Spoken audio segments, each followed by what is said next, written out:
دنیا میں بہت سی ایسی جگہیں ہیں جو کسی فیری ٹیل یا جنت سے کم نہیں لگتی، لیکن ان کے بارے میں عام لوگوں کو بالکل بھی معلومات نہیں ہوتی۔ آج ہم بات کرنے جا رہے ہیں ایک ایسی چھپی ہوئی جنت کے بارے میں جو امریکہ کے بالکل پاس میں موجود ہے، لیکن نہ اس کا کوئی شور ہے، نہ پولیٹکس، نہ ہی کوئی وار۔ یہ جگہ ہے اروبا۔ کیا اروبا ایک کنٹری ہے؟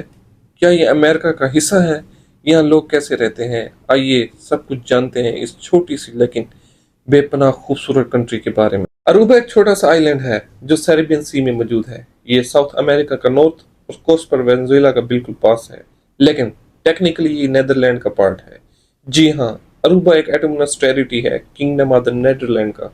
اس کا مطلب یہ ہے کہ اروبا کا اپنا سسٹم، اپنی سرکار ہوتی ہے، لیکن فورینر افیئرز اور ڈیفنس کا ذمہ نیدرلینڈ کا ہوتا ہے۔ اروبا کی پاپولیشن صرف 1 لاکھ سے تھوڑی سی زیادہ ہے۔ اس کا ایریا صرف 180 سکوئر کلومیٹرز ہے، یعنی ایک چھوٹے شہر جتنا۔ اروبا کی تاریخ کافی انٹرسٹنگ ہے۔ یہ آئی لینڈ پہلے اراواک ٹرائب کا گھر تھا، پھر 1499 میں اسپینش لوگ یہاں پر آئے اور کچھ عرصے بعد ڈچ لوگوں نے اروبا پر قبضہ کر لیا۔ 1986 میں اروبا کو نیدرلینڈ سے اسٹیٹس اپارٹس مل گیا، جس کا مطلب تھا کہ اب اپنی الگ آئیڈینٹی کے ساتھ چلے گا۔ یہاں کا کلچر ایک زبردست مکس ہے، جس میں ڈچ، اسپینش، افریقن اور نیٹو سیریبین انفلوئنس کا۔ آفیشیل لینگویج ڈو ہین ڈچ اور پیپیگنٹو ایک یونیک لوکل لینگویج ہے جو کہ اسپینش، ڈچ، انگلش اور افریقن لینگویج کا مکسچر ہے۔ اروبا کی اکنامی کا 90% حصہ ٹورزم پر مبنی ہے۔ لوگ یہاں دنیا بھر سے آتے ہیں وائٹ سینڈ بیچز، ٹرکس بلیو پانی اور ریزورٹس کے لیے۔ اروبا کے بیچز جیسے کہ ایگل بیچ، پام بیچ اور بیبی بیچ دنیا کی ٹاپ 10 بیچز میں شامل کی جا چکی ہے۔ انٹرسٹنگ بات تو یہ ہے، اروبا میں ہیریکینز کا آلموسٹ زیرو رسک ہوتا ہے، اس وجہ سے یہاں پر دنیا بھر سے ٹورزم آتے ہیں۔ اروبا کی کرنسی ہے اروبین فلورن، لیکن یہاں US ڈالر بھی ہر جگہ چل جاتا ہے۔ اروبا میں ڈیموکریٹک گورنمنٹ ہے، ہر 4 سال بعد الیکشنز ہوتے ہیں اور پرائم منسٹر الیکٹ ہوتا ہے۔ Law and order coffee strong ہے، کرائم ریٹ بھی بہت کم ہے، جنرلی خوشگوار لائف گزارتے ہیں یہاں پر لوگ۔ ایجوکیشن اور ہیلتھ کیئر نیدرلینڈ کا سٹینڈرڈ پر ہوتی ہے، اور لٹریسی ریٹ 97% سے بھی زیادہ ہے۔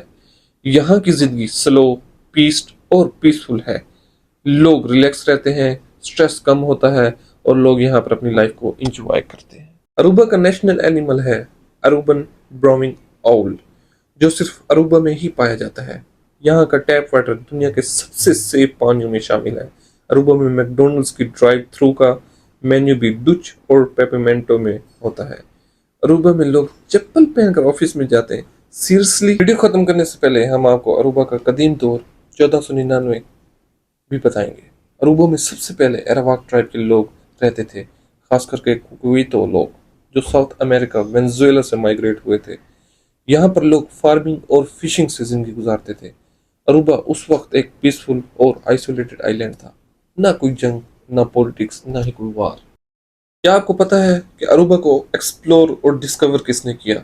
1499 میں ایک اسپینش ایکسپلورر الونسو دے اوجیدا نے اروبا کو ڈسکور کیا۔ اسپین نے کچھ عرصے تک اروبا کو اپنی کالونی بنائے رکھا، لیکن یہاں سے ان کو زیادہ ریسورسز نہیں ملے، اس لیے اروبا کو یوز لیس آئی لینڈ کہہ کر چھوڑ دیا گیا۔ 1636 میں ڈچ نے اروبا پر قبضہ کر لیا اور یہ نیدرلینڈ ویسٹ انڈیز کا حصہ بن گیا۔ اروبا کی اسٹریٹجک لوکیشن امپورٹڈ تھا کیونکہ یہ سیریبین شپز روٹس کے قریب تھا۔ 19ویں سنچری میں اروبا میں گولڈ دریافت ہوا، جس سے کچھ اکنامکس بوم آیا۔ 1920 میں آئل ریفائنری کا سیٹ اپ ہوا جب لاگو oil and transport company American company نے ریفائنری لگائی۔ اروبا کا سن نیکولاس ایریا ریفائنری کا ہب بن گیا۔ اس دوران اروبا کا اکنامک سٹرکچر بنا ڈیولپ ہوا۔ اروبا 1950 تک نیدرلینڈز کا اینٹائلز کا حصہ تھا۔ ایک group of Caribbean island Dutch control میں تھے۔ 1986 میں اروبا کا سٹیٹس اپارٹ مل گیا، مطلب ایک اروبا نیدرلینڈ کا پارٹ تو ہے، لیکن اپنی جگہ الگ سرکار، لاز اور گورنمنٹس کے ساتھ چلتا ہے۔ یہ چینج اروبا کے لیڈر بیٹیکو کروس کی ایفرٹس کے ساتھ ہوا، جو اروبا کا نیشنل ہیرو کہلاتے ہیں۔ آج کا اروبا، ماڈرن اروبا آج عروبہ ایک ایٹونومس ٹیریٹری ہے۔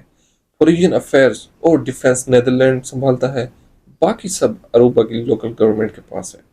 ٹورزم عروبہ کی سب سے بڑی اکنومی ہے اور دنیا بھر کے لوگ یہاں ویکیشنز منانے آتے ہیں۔ عروبہ اسٹیبل، پیسفل اور سیف کنٹری ہے جہاں لوگ زیادہ تر ڈچ، انگلش، اسپینش اور پاپیپیانتو بولتے ہیں۔ تو یہ چھوٹا سا سفر عروبہ کا تھا، ایک ایسا آئی لینڈ، چھوٹا ضرور ہے لیکن اپنی خوبصورتی، پیس اور کلچر میں دنیا کے کسی بھی بڑے ملک سے کم نہیں۔ اگر آپ کو ویڈیو پسند آئی ہو تو لائک ضرور کریں، سبسکرائب کریں اور کومنٹ میں بتائیں آپ کسی چھپی ہوئی جگہ کے بارے میں اگلا ویڈیو دیکھنا چاہتے ہیں۔ تو ملتے ہیں اگلے ایپیسوڈ میں ایک نئی کنٹری، نئی ہسٹری کے ساتھ۔ اللہ حافظ۔